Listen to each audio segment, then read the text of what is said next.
Teman-teman, penikmat cerita-cerita horor di channel spesial horor, dimanapun kalian berada. Kali ini, Mimin akan kembali melanjutkan cerita horor dari akun Twitter @bristory yang berjudul Rumah Teteh. Buat kalian yang sudah penasaran, yang sudah tidak sabar lagi, langsung saja selamat menyimak kalau kalian benar-benar berani. Beberapa hari kemudian, Om Aan dan Tante Lucy datang ke Bandung. Tentu saja untuk membicarakan niat mereka untuk membeli rumah. Dari awal, mereka memang menyerahkan sepenuhnya pemilihan rumah yang akan dibeli kepada Sisi dan Memi, hanya mengikuti kemauan kedua anaknya. Tapi tentu saja, mereka ingin datang mengunjungi rumah itu terlebih dahulu. Rumah yang sudah membuat Memi dan Sisi jatuh hati. Pak Trisno sudah menunggu di depan rumah ketika Tante Lucy, Om Aan, Memi, dan Sisi akhirnya tiba. Dengan senyum khasnya, Pak Trisno menyambut dengan ramah. Setelah dipersilahkan masuk, mereka berbincang di dalam rumah di ruang tengah. Rumah sudah dalam keadaan bersih dan rapi. Sangat berbeda keadaannya dengan waktu Sisi dan Memi pertama kali datang. Sepertinya Pak Trisno sudah membersihkan dan merapikannya terlebih dahulu. "Pak, rumahnya bersih sekali ya. Senang melihatnya. Dan di beberapa sudut rumah tercium wangi bunga. Memang ada tanaman bunga di sekitar sini ya, Pak?" Tante Lucy membuka perbincangan ketika mereka selesai berkeliling. "Oh, memang ada beberapa tanaman bunga di taman belakang, Bu. Dan ditambah juga, saya tadi menyemprotkan parfum aroma bunga supaya segar saja," jawab Pak Trisno. Sisi melihat ada gelagat yang aneh dari Pak Trisno ketika menjawab pertanyaan Tante Lucy. Dia terlihat gugup dan gelagapan seperti tidak siap dengan jawaban dari pertanyaan itu. Memang menurut Sisi dan Memi, di rumah itu beberapa kali tercium aroma wangi bunga yang hanya selintas kemudian menghilang di beberapa sudut ruangan. Wangi bunga yang mereka tidak tahu wangi dari bunga apa. Dan benar apa yang dikatakan oleh Pak Trisno. Di taman belakang memang ada beberapa tanaman bunga, tapi wanginya tidak seperti wangi yang ada di dalam rumah. Memi dan Sisi tidak terlalu memikirkan hal itu. Mereka sudah terlanjur jatuh cinta dengan rumahnya. "Baik, Pak, atas dasar keinginan anak-anak, kami setuju membeli rumah ini. Pertemuan berikutnya kita sudah bisa transaksi ya, Pak. Surat-surat dan dokumen yang terkait dengan rumah ini mohon Pak Trisno siapkan semuanya supaya transaksi dapat berjalan lancar dan cepat selesai," senyum Om Aan mengiringi kalimat panjang yang keluar dari mulutnya. Kalimat yang menyatakan bahwa mereka setuju untuk membeli rumah itu. Pak Trisno tersenyum sumringah mendengarnya. Terlihat ada beban yang lepas dari pundaknya. Setelah itu, mereka pamit pulang. Beberapa hari kemudian, transaksi jual beli selesai dilaksanakan di depan notaris dan pihak berwenang lainnya. Pada hari itu pula, Om Aan dan keluarga dinyatakan sah sebagai pemilik rumah. Mulai saat itu, Sisi dan Memi menjadi penghuni di rumah baru, Rumah Teteh. Tidak membutuhkan waktu lama bagi Memi dan Sisi untuk memutuskan kapan untuk pindah ke rumah baru. Mereka sangat bersemangat. Sekitar 1 minggu setelah proses jual beli, mereka sudah mulai pindah. Tidak ada bantuan dari siapapun pada prosesnya, mereka melakukannya sendirian.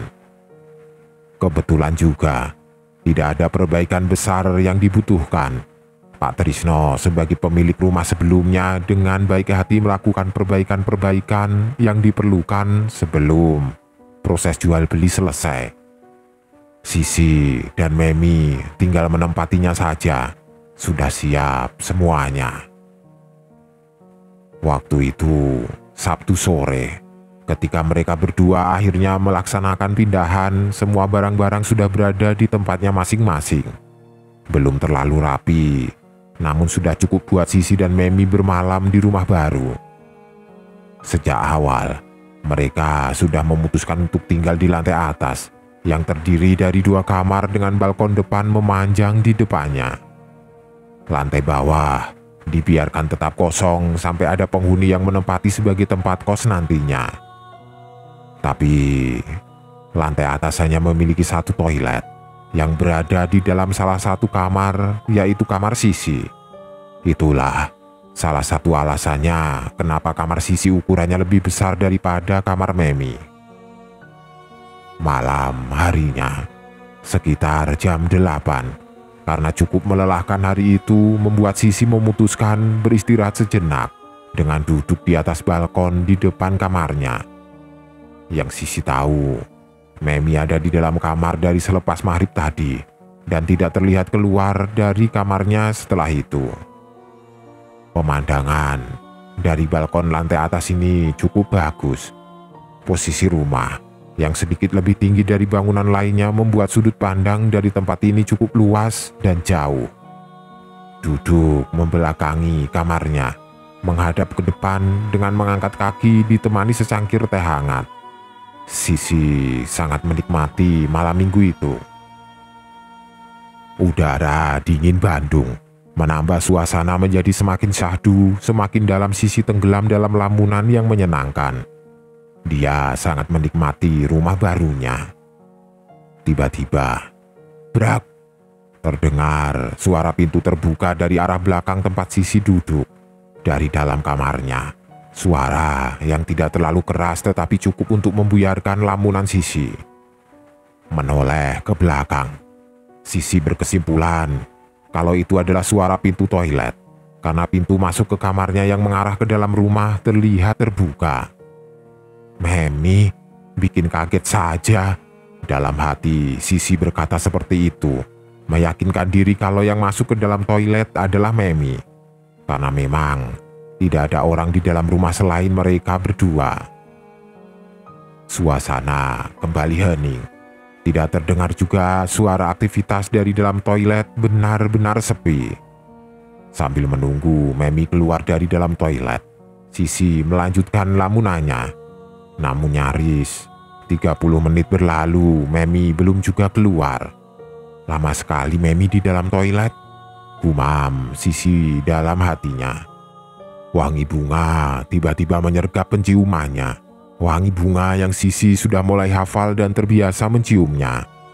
Dari pagi, ketika baru datang, Sisi dan Memi beberapa kali mencium wangi yang sama. Aroma yang juga tercium ketika mereka pertama kali survei ke rumah ini. Sisi belum terlalu memikirkan tentang hal itu, karena dia pikir mungkin wangi bunga itu bersumber dari halaman tetangga rumah. Belum ada pikiran macam-macam. Tiba-tiba, ponsel yang ada di meja berbunyi, tertulis Mama pada layarnya. Kemudian, Sisi terlihat percakapan dengan sang mama. Dia sangat senang berbincang dengan Tante Lucy. Dia menceritakan kegiatannya bersama Memi sedari pagi menyelesaikan pindahan rumah. Tidak lama kemudian, Memi muncul dari dalam kamarnya dan duduk di sebelah Sisi. "Kak, aku mau ngomong sama Mama dong." Sisi langsung memberikan ponselnya. Kemudian pembicaraan dilanjutkan oleh Memi. Aneh, kenapa Memi malah muncul dari dalam kamarnya sendiri? Kenapa tidak keluar dari pintu kamar Sisi? "Dek, kamu di toilet lama sekali sih tadi?" Sisi membuka obrolan dengan pertanyaan setelah Memi selesai melakukan perbincangan telepon. "Aku tidak ke toilet, Kak. Aku baru bangun tidur, terus langsung ke depan sini karena mendengar kakak berbincang dengan Mama lewat telepon." Jawaban Memi sedikit mengejutkan. "Ah, mungkin tadi pintu toilet tertutup karena tertiup angin." Begitu pikir Sisi mencoba berpikir positif. Mereka berdua berlanjut berbincang sampai larut malam. Walaupun kakak beradik yang nyaris selalu bertemu setiap hari, tapi mereka selalu memiliki bahan perbincangan yang seru seperti teman akrab. Tapi akhirnya sekitar jam 11 malam, mereka memutuskan untuk masuk ke dalam kamarnya masing-masing. Selesailah hari pertama mereka tinggal di rumah baru. Tidak ada kejadian aneh yang mereka rasakan. Hanya semerbak wangi bunga dan pintu toilet yang tertutup karena mungkin tertiup angin. Hari kedua dan hari-hari selanjutnya, mereka masih akan tetap hanya berdua tinggal di rumah itu, mencoba semampunya untuk melakukan pekerjaan rumah oleh mereka sendiri tanpa bantuan orang lain. Suasana rumah yang sangat nyaman membuat mereka semakin betah menempatinya. Oh iya, 1 minggu setelah tinggal di situ mereka mengadakan pengajian. Dengan bantuan dari Pak RT setempat, mereka mengundang para tetangga dan beberapa anak yatim dari panti asuhan yang letaknya tidak terlalu jauh. Acara pengajian berjalan cukup lancar, tidak ada kendala apapun. Pada acara pengajian inilah Rudi mengetahui kalau rumah ini akan dijadikan sebagai tempat kos untuk sisa kamar yang kosong. Kebetulan Rudi tinggal persis di depan rumah. Dia datang memenuhi undangan pengajian mewakili keluarganya. Kalian ingat Rudi kan? Rudi adalah teman kuliah yang memberitahuku dan teman-teman tentang rumah ini. Rumah yang akan dijadikan sebagai tempat kos. Sebagai tetangga yang sangat dekat letaknya, Memi, Sisi, dan Rudi terlibat perbincangan setelah pengajian. Di samping memperkenalkan diri, Sisi juga banyak bertanya mengenai rumah barunya kepada Rudi, menanyakan keadaan rumah sebelum mereka tempati. Rudi menjawab pertanyaan sebisa yang dia tahu, tidak kurang, tidak lebih biasanya. Di samping memperkenalkan diri, Sisi juga banyak bertanya mengenai rumah barunya kepada Rudi, menanyakan keadaan rumah sebelum mereka tempati. Rudi menjawab pertanyaan sebisa yang dia tahu, tidak kurang, tidak lebih, seadanya saja. Tapi tentu saja ada beberapa informasi yang Rudi tahu tapi tidak dia ceritakan kepada mereka. Beberapa informasi yang nantinya cukup bisa membuat Memi dan Sisi cemas. Rudi tidak mau membuat mereka ketakutan. Akhirnya memilih untuk tidak menceritakan semuanya. Pada awalnya, Memi dan Sisi berencana untuk hanya menerima penghuni kos wanita. Mereka membicarakan hal itu kepada Rudi. Tapi Rudi menyarankan sebaliknya. Dia menyarankan agar hanya menerima kos pria dengan alasan agar mereka berdua ada yang menjaga di rumah itu. Perbincangan akhirnya mengarah kepada pembahasan tentang kami. Karena Rudi tahu kalau aku dan teman-teman sedang mencari rumah untuk dijadikan tempat kos bersama. Rudi memberikan rekomendasi yang baik tentang kami. Karena memang sudah kenal lama dan kebetulan satu kampus. Sisi dan Memi bilang akan mempertimbangkan saran dari Rudi. Kemudian selesailah perbincangan malam itu. Setelah selesai membereskan rumah, Memi dan Sisi bersantai sejenak di tempat favorit mereka, balkon atas. Waktu itu hampir jam 11 malam. Perbincangan diiringi oleh gerimis kecil yang membuat udara semakin dingin. Teh hangat di tangan Sisi dan kopi di tangan Memi menemani mereka melepas lelah. Saran dari Rudi menjadi topik pembahasan yang kemudian menjadi pertimbangan mereka. Memi setuju dengan Rudi. Dia pikir kalau ada lelaki di dalam rumah dapat menambah rasa aman. Sedangkan Sisi masih merasa lebih baik jika perempuan saja yang jadi penghuni kos, dengan pertimbangan wanita akan lebih cocok dengan mereka. Tapi pada akhirnya pembahasan itu tidak tuntas. Keburu kantuk datang dan mereka memutuskan untuk tidur, kemudian masuk ke dalam kamarnya masing-masing. Jam 12 tengah malam. Sisi masih terjaga. Kantuk belum datang juga. Lampu kamar sengaja dibiarkan menyala karena memang dia tidak terbiasa tidur dalam keadaan gelap. Suara gerimis hujan masih terdengar dari luar. Gerimis yang membuat suasana malam menjadi semakin dingin.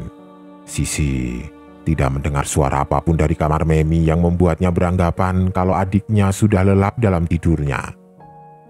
Tapi ketika sedang asik melamun dalam keheningan, tiba-tiba wangi bunga tercium lagi.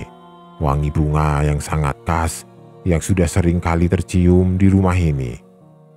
Pada saat itu, Sisi mulai penasaran dari mana sebenarnya wangi bunga ini berasal.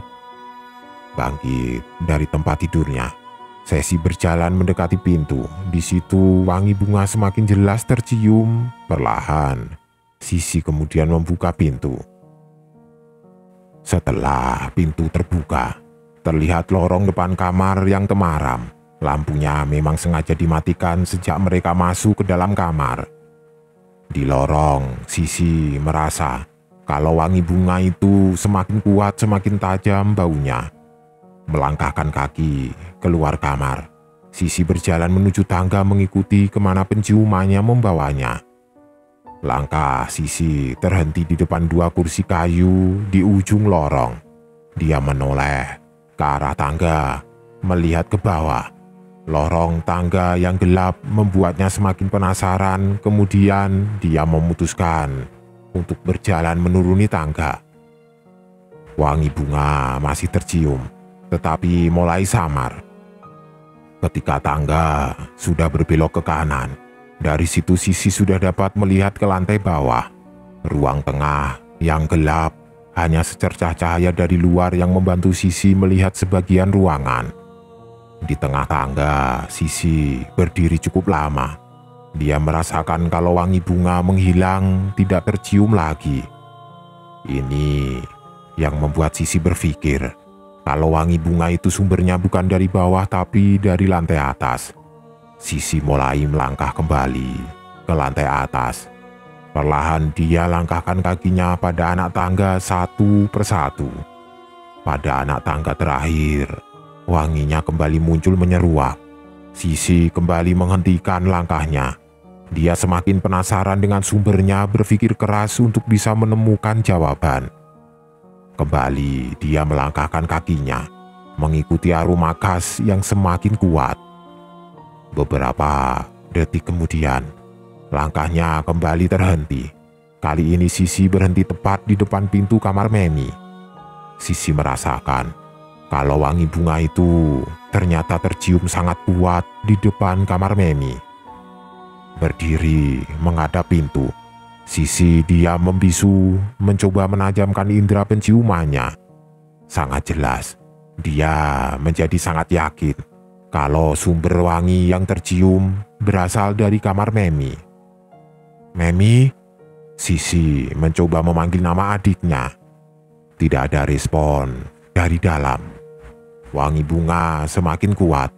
Perasaan Sisi mulai tidak enak saat dia mulai merasakan ada yang aneh. Perlahan dia memberanikan diri untuk membuka pintu kamar Memi. Sedikit demi sedikit pintu mulai terbuka. Bagian dalam kamar mulai sedikit terlihat. Berbeda dengan Sisi, kebiasaan Memi adalah tidur dengan mematikan semua lampu. Kamar dalam keadaan gelap. Sebagian ruangan kamar sudah terlihat ketika pintu sudah terbuka setengah. Dibantu dengan penerangan yang seadanya, hanya cahaya dari luar yang masuk melalui sela-sela jendela. Kembali, Sisi mendorong pintu perlahan agar terbuka sepenuhnya, sangat perlahan. Suara engsel pintu yang berderit pelan terdengar, menambah mencekamnya suasana saat itu.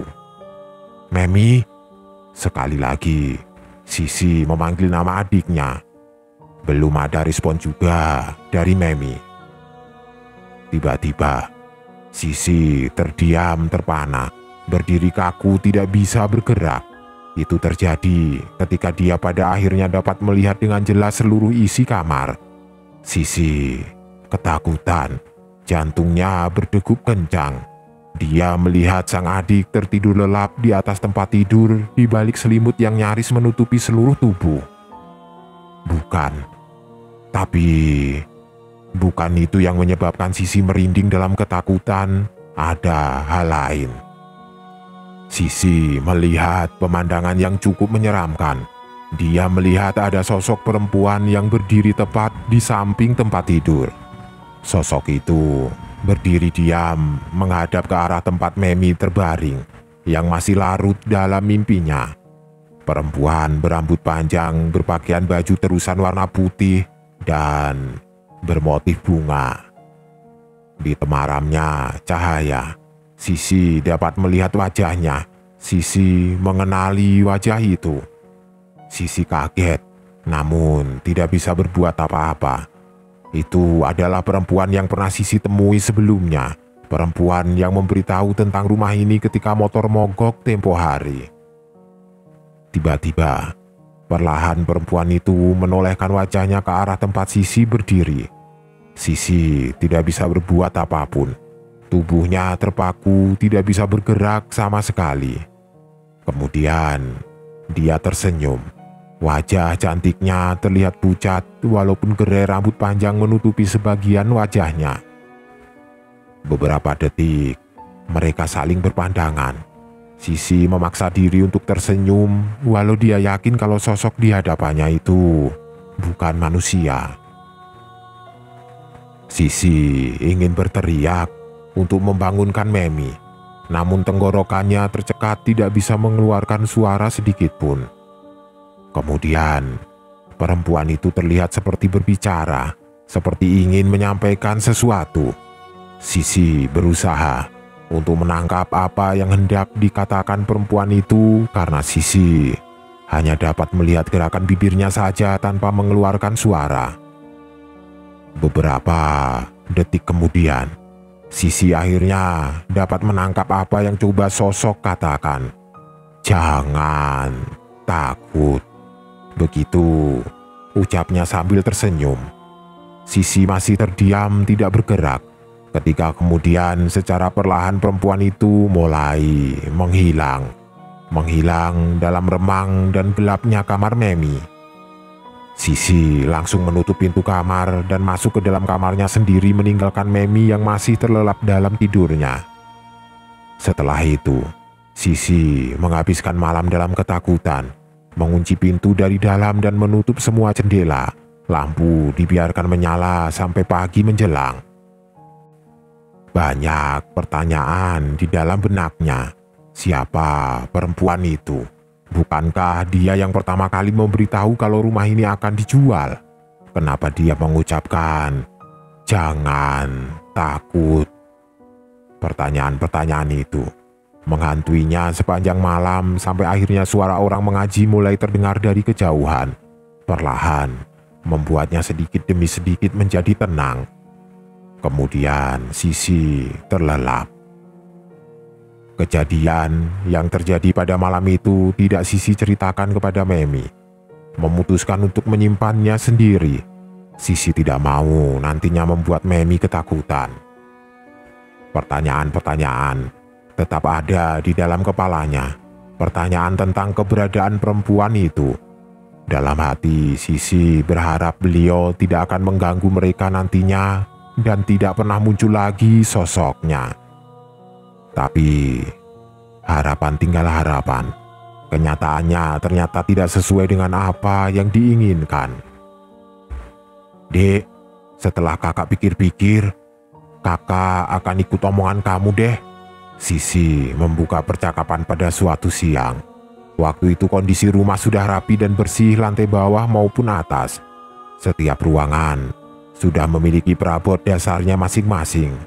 Tempat tidur, meja kursi, dan lemari pakaian sudah benar-benar siap untuk digunakan sebagai kamar kos.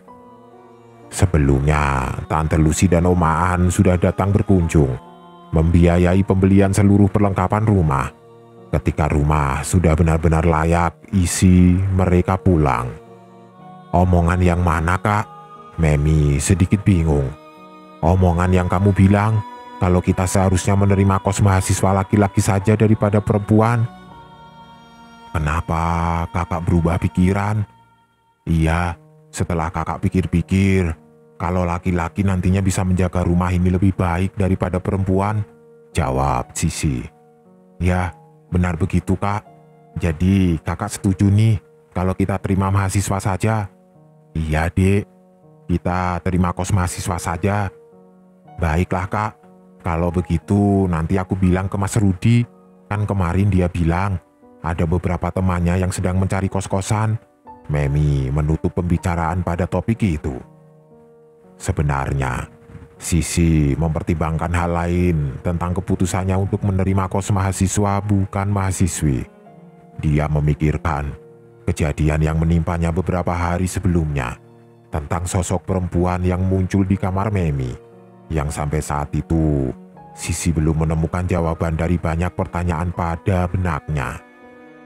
Dia berpikir, kalau menerima mahasiswa sebagai pengguna kos, nantinya mungkin akan lebih berani tinggal di rumah itu daripada mahasiswi.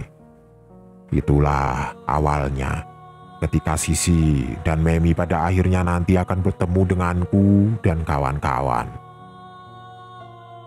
Waktu itu, malam Jumat, Memi baru saja pulang kuliah. Jadwal kuliah yang padat dan kegiatan di luar kuliah yang harus dijalani memaksa dia untuk pulang cukup malam, hampir jam 11 malam baru sampai di rumah. Saat itu, aku dan teman-teman belum pindah ke rumah itu. Jadi penghuninya masih hanya ada Sisi dan Memi. Seperti biasa, Memi masuk melalui pintu depan. Lampu halaman menyala terang ketika datang dan yang dia tahu, Sisi sudah ada di dalam rumah pada saat itu di dalam kamarnya. Setelah membuka pintu dan masuk, Memi duduk di sofa ruang tamu untuk melepas sepatu. Ruang tamu sudah dalam keadaan gelap. Hanya secercah cahaya lampu dari halaman yang masuk melalui sela-sela jendela yang membantu penglihatan. Tidak ada perasaan apa-apa. Memi melangkah masuk ke ruang tengah. Sebelum naik ke lantai 2, dia memutuskan untuk ke dapur dahulu untuk mengambil air minum. Sama dengan ruang tamu, ruang tengah juga sudah dalam keadaan temaram, hanya dibantu cahaya dari halaman belakang. Berjalan ke dapur dengan letih, sedikit lunglai karena kondisi badan yang sudah cukup lelah. Pada saat itulah, tiba-tiba Memi mencium aroma bunga, tepat ketika dia sedang berada di depan lorong tangga yang menuju ke lantai 2. Aroma bunga yang sebelumnya sudah pernah tercium olehnya dan Sisi juga. Aroma wangi bunga yang sampai detik itu dia belum tahu aroma bunga apa, tetapi tercium sangat wangi.